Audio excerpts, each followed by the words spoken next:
So, picture this. You're a king. You've got it all. Absolute power, a huge kingdom, 3 daughters. But you're getting on in years, and you are ready to hang it up.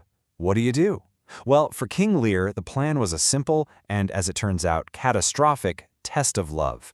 A test that was going to cost him everything. And that's really the big question here, isn't it? How does someone at the very top, a man with a kingdom at his command and a family to inherit it, end up with absolutely nothing? Well, what we're about to see is a shockingly fast downward spiral into madness and ruin. And it all kicks off with one single, fateful decision.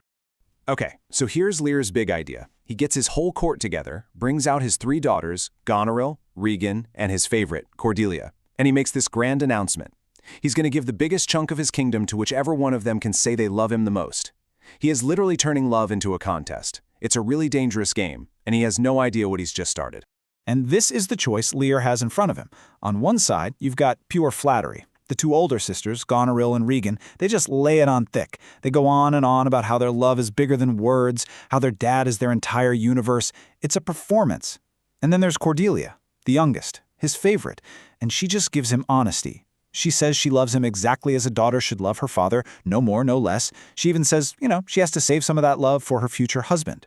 For a king who wants total, absolute adoration, this simple truth feels like a slap in the face. And Lear just explodes. It's all ego, and it's fast, and it's brutal. He's completely blind to what's really happening. He hears honesty and thinks it's betrayal. He disowns Cordelia right there on the spot. No land, no money, nothing. And when his most loyal advisor, Kent, tries to step in and defend her, what happens? He gets banished too. So, in one fell swoop, Lear throws out the only 2 people who genuinely care about him. The only good news here? The King of France sees her integrity and marries her for who she is, not for what she had. So, the kingdom is now split between the 2 older sisters, Goneril and Regan. Lear's plan is to just bounce between their houses every other month. He thinks he can give away his power, but still keep all the respect and perks of being king. He insists on keeping 100 knights with him at all times, as a symbol of who he is. But that is a huge miscalculation. He's about to get a very hard lesson that without power, a king is just an old man his kids have to take care of. The betrayal comes on fast. Lear goes to stay with Goneril first, and right away she starts complaining that his 100 knights are loud and messy and demands he cut the number in half. Lear is stunned, totally heartbroken, so he runs to Regan expecting her to take his side. But she's even colder. She tells him 25 knights is more than enough, and then Goneril shows up, and the 2 of them team up on their dad, whittling him down until they finally demand he get rid of all his knights and just depend on them. And this is just the ultimate humiliation. I mean, he is reduced to begging his own daughters to let him keep the last little symbol of his identity.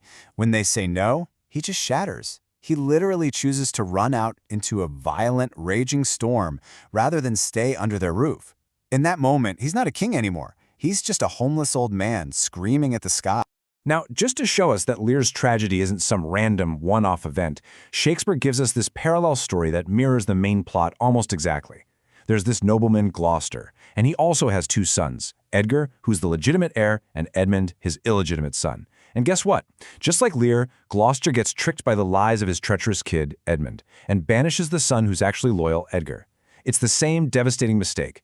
2 fathers, both blind to the truth about their own children. So Lear is now out in the wilderness with just his court jester, the fool, beside him. And this storm, it's not just a storm. It's a perfect reflection of what's going on inside his head. The chaos in the sky, the wind, the rain, it's the same chaos that's tearing his mind apart. He's raging against the storm, but he's also raging against himself and his own foolishness. But here's where things get interesting. He's not totally alone out there. His loyal servant, Kent, the one he banished, he's been following him in disguise. Kent finds the king and leads him to a little shack for shelter. And who do they find inside? Edgar, Gloucester's banished son, also in disguise, pretending to be a mad beggar. So you have this incredible scene, a king, a nobleman, and another nobleman, all stripped of their identities, finding this weird sort of common ground in their suffering. Meanwhile, as Lear is losing his mind, Gloucester makes this incredibly brave decision. He decides he's going to risk his life to help the king, defying Goneril and Regan. It's this powerful act of loyalty. But his son, Edmund, the ultimate opportunist, he sees this as his chance. He goes straight to Regan's husband, Cornwall, and rats out his own father, just to get more power for himself.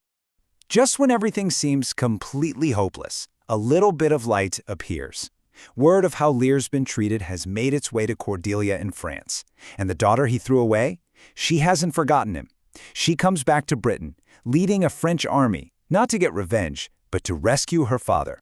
But this is a tragedy, and loyalty comes at a terrible price. For helping Lear, Gloucester is captured, and in one of the most brutal scenes in all of literature, Cornwall gouges out his eyes. Think about that. The man who was metaphorically blind to his son's true nature is now made physically blind for his loyalty. It's just a horrifyingly perfect image for the play's themes. Amid all this darkness and horror, we get one moment of pure, heartbreaking beauty. Lear is finally found and brought to Cordelia's camp. He's weak, his mind is still not right, but he's clear enough to recognize her. And he's just overwhelmed with shame. He looks at her and says, "I have done you wrong." And Cordelia, without a hint of resentment, forgives him. It's this brief, beautiful moment of peace and reconciliation. But of course, that peace can't last. The stage is set for the final battle. Cordelia's French army is about to face the British forces, which are now led by the traitor Edmund.